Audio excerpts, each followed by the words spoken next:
It was the dawn of April 1945, and the Rhine Valley lay under a fragile, gray light. The long winter of war had left the region scarred and silent, the once familiar villages reduced to fractured stone and twisted metal. In the distance, the faint clatter of artillery had finally ceased, replaced by a soft, almost incongruous murmur, the arrival of the first American forces. Smoke still drifted from rooftops, mingling with the scent of damp earth and the acrid tang of burnt timbers. Children, pale and gaunt, moved among ruins, their small hands clutching whatever remnants of toys or clothes had survived the bombardment. The towns themselves seemed to exhale cautiously, as if wary of drawing attention to a survival they had only just earned. Official accounts of these days later celebrated the March of Liberation, the triumphant entry of Allied forces into the heart of Germany. Newspapers printed photographs of raised flags and smiling soldiers, generals posed against rubble-strewn streets, citizens clapping, relief written across their faces. History, in its polished pages, framed these moments as inevitable and heroic, as the natural conclusion of a conflict defined by strategy, politics, and military might. Yet behind the public celebrations lay another story, quieter, almost invisible. A story not of victory but of hesitation, disbelief, and a fragile negotiation of trust between conqueror and conquered. In the towns along the Rhine, a small group of women moved cautiously among the wreckage. Their clothing, often tattered and faded, hung loosely against bodies worn by hunger and exhaustion. Their hair, once neatly pinned, now fell in uneven strands, brushed by wind and smoke.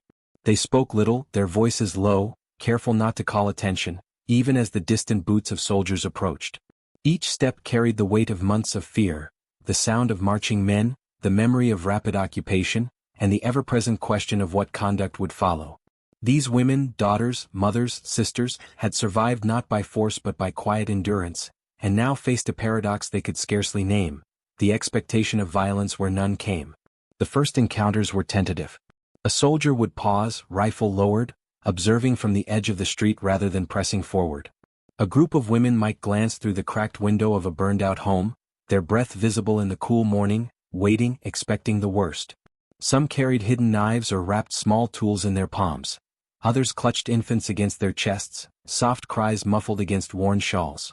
The soldier's restraint, seemingly ordinary, almost polite, was met with confusion. There had been no warning that survival could exist in the presence of power, that fear could be held in abeyance by an absence of aggression. Within kitchens and hallways, women whispered fragments of memory and fear. "Please, don't harm us," one voice murmured, barely audible, carried over the dust and rubble. The plea was instinctual, a reflex born from months of anticipating cruelty, yet it was not answered in kind. No hands grabbed, no weapons pressed forward, no authority imposed itself beyond the simple presence of men who were, by right of conquest, expected to dominate. The paradox took root, relief intertwined with disbelief, gratitude with a tremor of unease. The quietest moments, the lowering of a gaze, the measured tread across a courtyard, the shared silence of recognition, became as consequential as any act of survival. Outside, the environment seemed to reflect this tension. Trees, stripped bare by winter and shellfire, swayed in an indifferent breeze. The streets bore the scars of hurried departure. Carts abandoned, their wheels broken, personal effects scattered in mud. A bell tower, fractured at its peak, rang once and then fell silent, the echo lingering across the empty square. Smoke from distant fires mingled with the scent of wet stone, and the sound of dripping water from shattered gutters created a quiet, irregular percussion. It was a world in which the ordinary rhythms of daily life had been suspended, replaced by the slow negotiation of human presence amid ruin.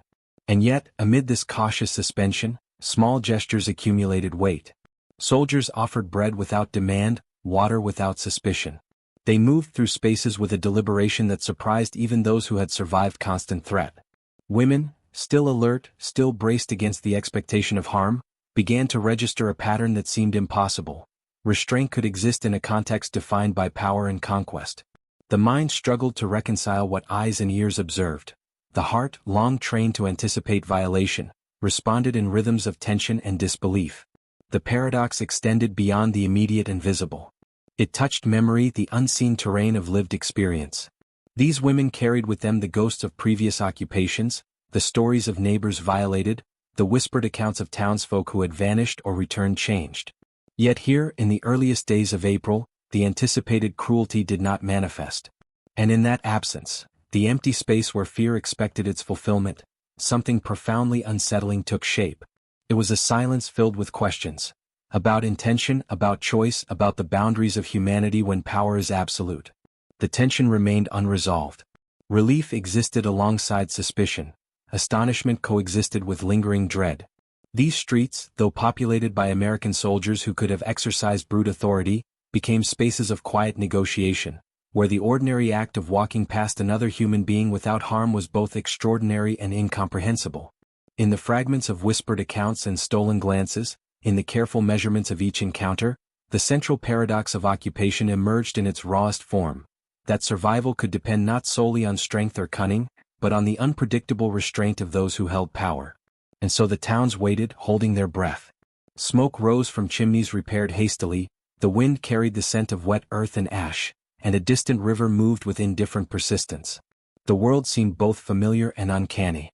In the half-light of morning, the women paused at doorways, listening to the cadence of foreign boots, the occasional murmur of voices softened by distance. They sensed the presence of a moral pause in a landscape defined by destruction, a pause that was not law, not decree, but the fragile possibility of recognition between one human and another. What did it mean, they wondered, that those who could have violated them instead abstained? How long could this fragile equilibrium persist in a place built on fear? And in the quiet of the ruined streets, where every sound and shadow carried weight, the question lingered without answer. Could humanity endure even in the midst of conquest, or was this mere illusion, poised on the knife edge of expectation and disbelief? The mornings arrived slowly in the towns along the Rhine, pale light filtering through broken windows and fissured rooftops. Women rose from makeshift beds of straw or threadbare mattresses, brushing dirt and ash from their hair, adjusting tattered garments, and moving quietly across floors marred by splinters and debris. Outside, the streets carried the muted resonance of military occupation, distant boots striking cobblestones, the low rumble of trucks navigating scarred roads, the occasional bark of orders filtered through the wind. Yet in these rhythms, ordinary routines began to assert themselves once more. Laundry hung on lines between fractured buildings, kettles boiled over small fires, the smell of weak coffee or watery soup mingled with the lingering scent of smoke. Daily life was a cautious choreography of survival. Women measured each step, aware of the eyes that might follow from doorways or upper windows. Children were shepherded through alleys and courtyards, their small hands gripping sleeves or shawls as mothers surveyed the streets for signs of intrusion. Meals were simple and repetitive, coarse bread soaked in thin soup, cabbage boiled to a dull softness, water fetched from wells with rusted buckets. Soldiers sometimes passed, their movements deliberate but restrained. They offered food in small quantities or gestured to allow passage, yet never crossed the threshold into what the women had feared most. Each act of quiet consideration, each unforced retreat from dominance, weighed heavily in a society trained to anticipate threat. Diaries kept by women during these days offer fragments of astonishment and unease. One entry reads, "I did not move as he passed. I thought he will strike, he must. And yet, nothing. Only a nod. Only the shadow of his presence." Another notes the tension of a simple corridor. The hall was narrow, the floor splintered. "I passed him, he did not touch. I cannot tell if this is mercy or chance. I cannot breathe until he is gone." These fragments reveal a paradox at the heart of survival, that restraint, absent of overt kindness, could provoke as much fear as it did relief. Within the houses and courtyards, the women spoke in hushed tones, testing one another's memories against observed reality. "He did not take anything," one would whisper, and another would respond with a disbelieving nod. There was an unspoken understanding that the absence of violation was not guarantee, only a fragile pattern to be carefully observed. Children learned quickly to mimic the same wariness, their play silent, their laughter stifled by the ever-present expectation of observation. Even the mundane, fetching water, sweeping floors, repairing a roof, carried the weight of potential threat, though time and repeated interaction slowly altered the anticipatory rhythm of fear. The soldiers themselves, moving in formations through ruined towns, sometimes paused in moments of quiet observation. Reports from officers note the orderly conduct of units in towns recently occupied, yet the emphasis lies not on heroism but on maintenance of discipline. In the diaries of some soldiers, there are mentions of cautious interactions with local civilians, the smallest gestures, allowing a woman to retrieve a personal item, offering a brief, polite nod in passing, seen as necessary for maintaining order. Yet for those on the receiving end, These acts assumed a weight disproportionate to their intention, as if restraint were itself a form of power, unsettling in its quiet. The streets, once filled with the shriek of shells and the wail of sirens, now carried a tentative, fragile rhythm. Carts creaked along cobblestones, animals wandered, half-starved, through shattered squares. Laundry flapped in the wind against skeletal buildings. Children chased one another across empty courtyards, their movements careful, measured as if aware that any misstep might provoke violence. These ordinary sounds, animal calls, dripping water, the scrape of wood on stone, became markers of survival. Their ordinary rhythm was layered with tension, a reminder that the possibility of harm existed, yet had not yet been realized. The women observed soldiers' routines closely. They noted which men walked with rifles slung low, which lingered at corners, which paused to offer a small ration of food or water. Each interaction, however brief, became a test of the boundaries of trust and power. In one town, a woman recalled how a soldier had allowed her to retrieve a bag of clothes from a ruined home. The act, in itself insignificant to an outsider, became a pivotal moment of disbelief. "I thought he would strike. I thought it was a trick. And yet he waited. He waited. I do not understand." These repeated, minor acts of nonviolence imposed their own kind of psychological pressure. The mind struggled to accommodate the absence of expected brutality. Even in the quiet of domestic spaces, fear and relief intertwined. Kitchens and bedrooms became arenas of negotiation. Where to store food, how to repair windows without drawing attention, when to speak and when to remain silent. Women measured their actions against anticipated threat, yet the anticipated event, the violent assertion of dominance, rarely occurred. In the journals of one mother, she writes, "I wake at night listening to the streets. I wait for steps to strike closer, for a shadow to fall across the doorway. And yet it does not. I do not sleep well. It is not safety. It is a question." Conversations among neighbors were tentative, often fragmented. "He left the child alone," one would say, and another would whisper, "But he could have taken anything at all. And he did not. Can that be?" These repeated observations, exchanged quietly, became a collective reflection on the unpredictability of human behavior. The paradox crystallized. The power to harm existed fully, yet was withheld, not in obedience to law or morality, but in a pattern that was neither entirely conscious nor fully understood. As days passed, subtle transformations became apparent. The women's movements grew marginally more confident, yet their eyes remained vigilant. Children's games expanded slightly, yet their laughter retained an edge of caution. Soldiers continued their measured routines and the towns adjusted around them, yet no one fully relinquished the expectation of threat. Each meal, each errand, each shared glance along a corridor, contained layers of tension. The tension between what was expected and what was given, between fear rehearsed and relief delivered. Even the environment seemed complicit in the ambiguity. Streets remained pockmarked by shells, walls charred, bell towers fractured. A river ran sluggishly through the landscape, indifferent to human affairs, its current both steady and unyielding. The wind carried scents of wet earth, ash and wood smoke, blending with the faint aroma of stew or bread. Shadows fell long across damaged courtyards, giving form to the imagination's apprehension. In such a landscape, the restraint of occupying soldiers became a lens through which every sound, every movement, every flicker of light was interpreted and weighed. Official observers sometimes commented on the unusual calm, noting with surprise the absence of disorderly conduct by troops. One report states, "Civilians appear cautious, but there have been no reports of assault or intimidation beyond minor requisitions. Troop discipline remains strict." In contrast, civilian recollections emphasize psychological pressure, the paradox of expectation versus experience. This juxtaposition highlights the central tension. The human mind, conditioned by prior experience and fear, struggles to reconcile restraint in the presence of absolute power.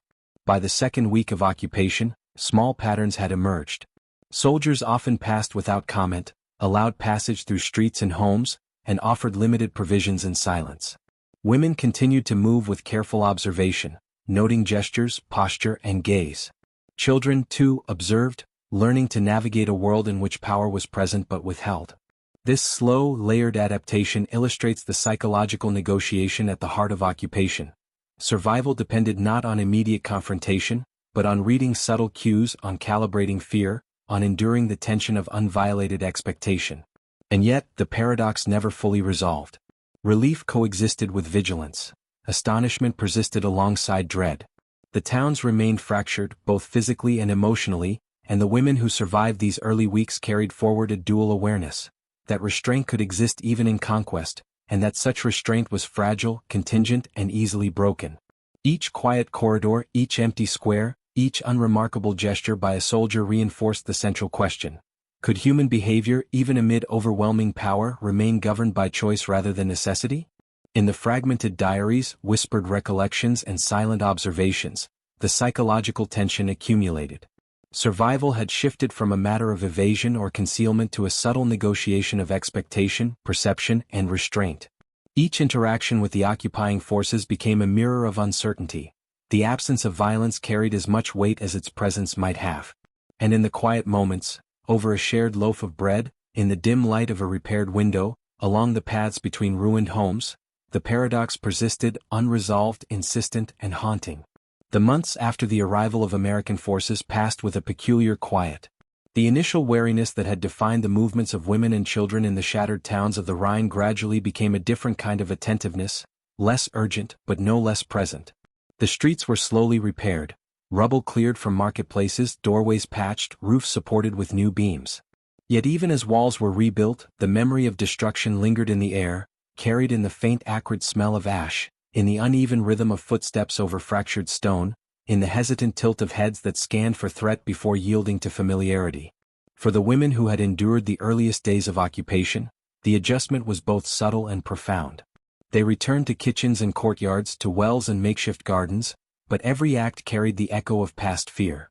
Water drawn from a well, bread torn from a shared loaf, the simple act of stepping into sunlight, all were tempered by the memory of those first encounters with the soldiers who could have harmed but did not. In conversations long after, women would remark on the oddness of relief, the strange weight of astonishment, how survival had been measured not in victory nor in negotiation, but in the absence of expected violence. Years later, diaries and letters reflected a complicated landscape of memory. One woman wrote, "I remember the day he passed. I remember thinking he must touch, he must command, he must take. And he did none of it. I cannot forget that. I do not know what it means, if it was mercy or chance." Another reflected on her children. "They learned early that the world could offer danger and yet leave it untouched. They do not speak of it much, but their eyes always search, always calculate. Perhaps they carry the same astonishment I do." These recollections reveal not triumph, not redemption, but a persistent and uneasy awareness that the ordinary rhythm of human life is built upon fragile assumptions, and that restraint in the face of potential violence leaves as deep a mark as its opposite. Observers who arrived later, historians, journalists, even officials conducting surveys, often noted the physical restoration of towns, the statistical absence of disorderly conduct, and the orderly comportment of troops. But their reports seldom captured the quieter, persistent tension within households, the psychological residue of those weeks when expectation and reality collided in subtle, almost imperceptible ways. In kitchens and hallways, women and children measured time not in hours or days, but in gestures. The lowering of a gaze, the cautious placement of a foot, the hesitation before speaking. The ordinary actions of soldiers, passing along streets, offering a ration of bread, allowing passage through a ruined courtyard, remained etched in memory as markers of both relief and disbelief. The physical scars of war began to fade, yet the paradox of restraint endured. Women told of walking past soldiers, of waiting for orders that never came, of hands held tensely over children, of the strange, silent realization that the presence of power did not automatically yield harm. Their voices, when recorded decades later, carried both pride and uncertainty, astonishment and a quiet, persistent unease. One recalled, "I never fully trusted it. I cannot explain why it did not happen. And yet it did not. That is the only thing I know." The long-term psychological impact became evident in the measured ways towns resumed ordinary life. Children played cautiously, stepping around remnants of rubble and surveying open windows for signs of observation. Markets reopened, but exchanges were careful and deliberate. Even small acts of generosity, a portion of soup, a piece of bread, were met with astonishment and careful scrutiny. The women who survived the occupation understood, in subtle but enduring ways, that survival had not been dictated solely by circumstance, but by an unpredictable intersection of restraint, choice, and expectation. Memory of those early days persisted in rituals both private and communal. A woman would light a candle in a repaired kitchen window, not in celebration, but in quiet reflection on a moment when her life, and the lives of those she loved, had been spared. Children were taught, in hushed tones, how to navigate a world that contained both danger and mercy, their lessons drawn not from textbooks, but from lived experience and observation. These small practices became the invisible scaffolding of survival, a silent acknowledgement that human decency could manifest even in contexts dominated by power and fear. Even as decades passed, the tension between expectation and restraint remained in collective memory.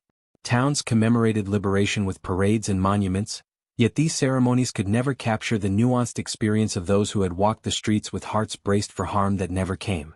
Official records celebrated victory, strategy, and military success. They rarely recounted the subtle, paradoxical acts that had preserved life in ways both ordinary and extraordinary. The women remembered what was left out: the quiet of corridors, the measured step of soldiers passing, the faint nod or gesture that marked the boundaries of respect. The enduring question, what allows humanity to restrain itself in the face of absolute power, lingered in quiet corners of homes, in whispered recollections, in the uneven rhythm of footfalls along repaired streets. The paradox persisted. Survival had depended not on dominance or negotiation, but on the unpredictable exercise of restraint. There was no resolution, only memory, and in that memory, a haunting acknowledgement that the ordinary gestures of one human being toward another could carry consequences as profound as acts of violence. The Rhine Valley, long scarred by conflict, slowly regained the appearance of normality. Trees budded along streets where mortar had left craters, rooftops were repaired with fresh tiles, and markets hummed with commerce once more. Yet the memory of the first weeks of occupation endured like a shadow beneath the new surface.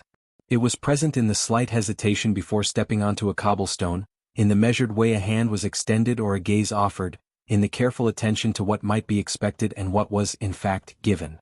In later interviews, women would recall specific, small interactions with soldiers that had left them stunned. A loaf of bread passed without demand, water offered in silence, passage through a ruined courtyard allowed without comment. These gestures, repeated across towns and days, accumulated in memory as both gift and enigma. What had saved them, they understood, was not heroism, not law, not ceremony, but the simple, astonishing choice of others to refrain from harm. And yet, the impossibility of fully comprehending this choice left a persistent unease, a quiet, unresolved tension that outlasted physical destruction. As time moved forward, the towns remembered and forgot in equal measure. New generations grew among repaired walls, streets patched and repaved, markets bustling once more. Yet for those who had survived the fragile balance of restraint and fear, memory remained vivid. They recalled the faint echo of boots on cobblestones, the soft murmur of soldiers in alleys, the unspoken acknowledgement of boundaries drawn without force. These were memories not of triumph, but of astonishment and fragile survival, of moments in which ordinary humanity asserted itself in an extraordinary context. And in that quiet persistence of memory, one truth remained both simple and unsettling. The difference between survival and violation had been measured not by arms, law, or strategy, but by choice, the unpredictable, unrecorded choice of human beings in the exercise of power. What would have happened if that choice had faltered? How easily could restraint give way to harm? These questions lingered, as they do in the dust of any battle-scarred street, in the silence between footfalls, in the unspoken awareness that what is given or withheld in moments of tension can shape the course of lives for decades to come. In the end, the women and children of the Rhine carried with them a paradox as enduring as the river itself: that fear and relief could coexist, that survival could hinge on absence rather than presence, that the human capacity to refrain from violence could leave an impression as profound as violence itself. The landscape of the valley, now rebuilt and bustling with life, bore the marks of history, but memory carried the subtler trace: the shadow of restraint, the echo of astonishment, the quiet, unsettling realization that humanity had chosen, however briefly, not to harm. And so the question remained, persistent as the river's slow current. In the vast machinery of war, what defines the boundary between what is done and what is withheld? How much of survival is chance, how much is choice? In the stillness of a repaired street, in the hush of a child's footsteps along a cobbled lane, in the soft, lingering scent of smoke and ash long dispersed, the paradox endures, unclaimed by history, unmeasured by victory, carried forward only in memory, in quiet astonishment, and in the fragile acknowledgement that restraint, when exercised amid power and fear, leaves a mark that never fully fades.